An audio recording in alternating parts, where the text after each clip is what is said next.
Welcome back to Time Out. I'm Jeff DeForest. Going to transition here. We talked about the pigskin sport in our first segment with Don Shula. Now it's time to test out the pelota. And with me, a couple of gentlemen, big stars at Miami Jai-alai. We have Ray, who plays in the backcourt, and Benny, who has a Barry White imitation he's going to do a bit later on. He's a front court player at Miami Jai-alai. Gentlemen, good to have you with us. Thank you. Nice to be here. Nice to be here. All right, general summation. How are things going at Miami Jai-alai? There's always been talk, and I think the public is of the perception, the frame of mind, that maybe Jai-alai's been on the decline for some time. There was that players' strike back several years ago, and a lot of people think the game has never really recovered from that, but that is not the case. It looks like there's a lot of enthusiasm for the play at Miami Jai-alai. Actually, we're having a pretty good summer season, and the last couple of years we had gone down a little bit due to the strike and the lotto, but we are on an upswing and doing better. The game itself is fast-paced as ever. The times I've had the opportunity to get out to Miami Jai-alai this season, you're always going to see in any given performance at least 3 or 4 amazing athletic plays. You play in the front court, Benny, a couple of your contemporaries up there, Michelena, who's probably the sports superstar, and Era back playing very well. These are tough competitors to go against night in and night out. Yeah, they're tough. They practice a lot. They play hard, and the quality of Jai-alai is really, you know, it's tough out there. You got to go out and you got to give it. They make you give it all you got, because when they're out there, they're doing their best, and it's hard to keep up with them. Yeah, I told you this guy sounded like Barry White. Well, what a voice. When do you start your recording career? Right now. Good deal. Let's talk about the 2 positions, backcourt and frontcourt, and then we'll get into a little conversation about singles. The key ingredient for a backcourt player is? You're trying to set up the point for the front quarter so you can put it away. You're always trying to... So he gets all the glory when you guys team together. Yeah, we're the workhorse. Oh, yeah. They're the pretty boys. Yeah.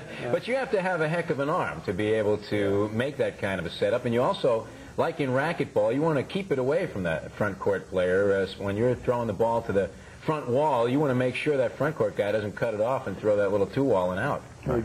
Yeah, basically what the backcourter does is he tries to keep the ball deep in the court so his partner can run up and get the ball up close, because when the opponent gets it deep, he has to give it up to the front quarter up front. Let's say you guys are on the same team. How much communication has to go on? How do you go about signaling each other? Is it one of those, hey, I got it, you got it things? Yeah, basically you something like that. Yeah, we're always talking on the court. If I see something that he's not aware of, I'll tell him, hey, shoot it outside, because the other guy might be in the inside. And things like that happening all the time. A lot of anticipation involved, especially for the front court player. And you'll see it time and time again. Again, it's really adept at this is Kent.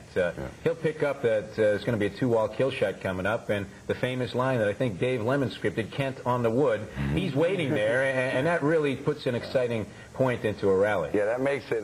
You have to be aware of what the other person's going to throw, so you have to be there before he throws it, because the ball's going so fast that if you're one step behind, you're not going to get to it comfortably. How well do you have to know the other players' tendencies on the roster, and how consistent are they in playing up to form night in and night out? If you see him throw a certain shot, you already have it in your memory banks. You're thinking, this guy likes to throw this shot. So you start looking for little clues, the way he throws the ball.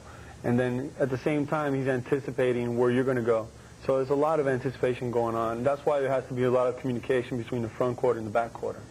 Danger involved in the game. We had a player that you guys were a contemporary of, Billy. He was hitting the head with a pelota. It's happened a couple of times in the past, and it can't be the easiest thing. You also have to watch your back, so to speak, and know where a throw is going to be placed in order to keep yourself safe. Well, when you're playing, especially the front quarter, because the front quarter usually has 3 guys behind him, and you don't think about the ball hitting you. You have it in the back of your mind, but if you're thinking of the ball hitting you, you're not gonna succeed. You guys have been called a lot of things besides Ray and Benny in your tenure at Miami Jai-alai. What about the fans and the way they react? One thing that was always nice about Miami Jai-alai, as opposed to other frontons around the state and the other ones that are variously placed around the country, the fans really seem to be aficionados, so to speak, of the game. They know the game well, and they know when you've made an error in judgment.